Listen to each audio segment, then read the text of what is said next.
So what kinds of trade retaliation measures are you willing to consider now, if any? And is everything on the table if there's no agreement before August 19th? Everything's on the table if there's no agreement, depending on the outcome of the negotiations, yes. How do you see this window of time of trade talks, given the new 30-day deadline? Do you think that this is a meaningful opportunity to approach some sort of end game with the United States, or is it just another pressure tactic from the Trump administration? It's both. I mean, that's the direct answer. We've seen a series of trade negotiations that the U.S. has undertaken, and normally there's a deadline. Normally there's an outsized tariff associated with that deadline. First observation. The second thing is that I would say that in our interactions this week with various levels of the U.S. administration, mine with the President, Minister LeBlanc, with his counterpart, Madame Charette, with hers, other officials, that there's a level of engagement and a breadth of engagement that reflects the seriousness of the trade relationship and the breadth of the issues. So it creates an opportunity. Now, and I'm going to hand back to you, Kate, but I'll just say that First Ministers, Premiers, and myself, we've had a series of conversations on this, on what it means, what our priorities are, where we go from here. And I will say, give you two observations from that. One, we all recognize that the most important thing we can do is to continue to build this economy strong and unite this economy. That's job one. That immediate benefits for Canadians, and that is what we can control. And the second is to be united with respect to our strategy, our negotiating strategy, and our objectives. And part of that unity is recognizing that there isn't a series of little trade issues, they're broad trade issues. All of them have to be part of a comprehensive agreement. Thank you. Prochaine question. Next question. Eli Ritter, Canadian Press, question for the Prime Minister. Last year you made the decision to remove many counter-tariff measures. So what kinds of trade retaliation measures are you willing to consider now, if any? And is everything on the table if there's no agreement before August 19th? Everything's on the table if there's no agreement, depending on the outcome of the negotiations, yes. En français, le Canada va faire tout ce qui serait nécessaire, mais ça dépend sur les résultats des négociations avec les États-Unis. Prochaine question. Next question. Maria Saru, CTV News. For the Prime Minister, you told CTV News explicitly on July 12 that the splitting of profits or net revenue with the U.S. from the Gordie Howe Bridge would only happen after accounting for the debt of the bridge, but that's not what the text of the New Deal says. So, was that a lie, and were you downplaying your concessions to Trump? Thank you for the question. First, let's be clear about what the deal is and isn't with respect to the bridge. And the first thing is, this is a good deal. This is a good deal for Canadian businesses, workers. It's a good deal for the future of our commerce with them. Put in context, there is about $300 billion a year of trade on the land link between Michigan and Ontario.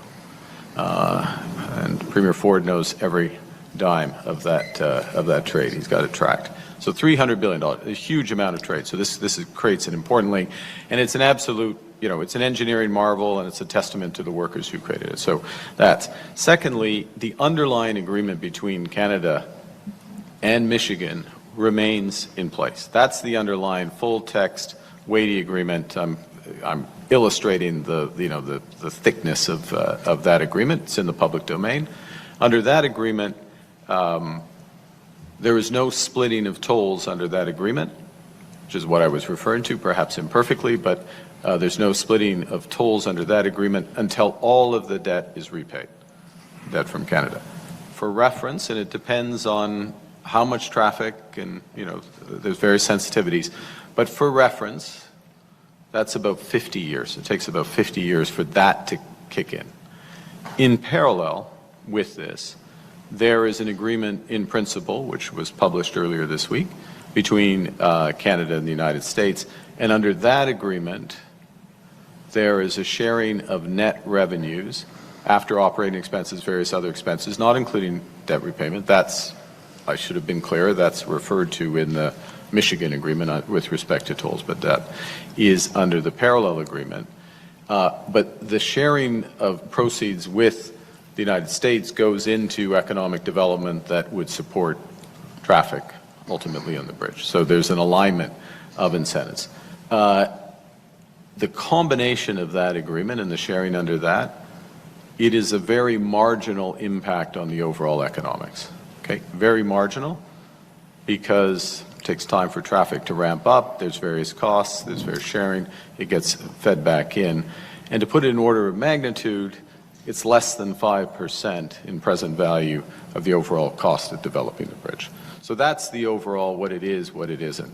And yeah, could I have explained it better on a Sunday morning at Stampede? Yeah, with a cowboy hat on? Yes, I could have explained it better. And I explained it better in London, Ontario at GDLS, but I appreciate the opportunity. And Premier Ford would like to say something. Thank you. Oh, in my opinion, the Prime Minister did an excellent job getting this deal done, getting $300 billion of goods across the border to create more opportunities, more jobs. Michigan is Ontario's #1 trading partner with over $70 billion of two-way trade. It's critical for the auto sector, it's critical for auto part manufacturers, and it's critical for all manufacturers that this bridge gets open. He did an incredible job, and I thank you for that. Watch how that sequence actually escalates. It opens with a flat, almost casual threat. Everything on the table, full stop, no hesitation. Then it widens into a bigger picture of a 30-day ultimatum that Carney himself admits is both a real opportunity and a textbook pressure tactic. And it ends with a reporter accusing him, to his face, of lying about the biggest infrastructure deal his government has signed all year. 3 different moments, 3 different reporters, one unmistakable pattern. The pressure on this government is not letting up, and it's coming from every direction at once. Washington, the press gallery, and the premier sitting right behind him. Everything's on the table, sounds decisive, but notice what it doesn't include. Any specifics. No list of targeted American products, no timeline, no dollar figures. Carney's own explanation elsewhere in this press conference makes the strategy clear.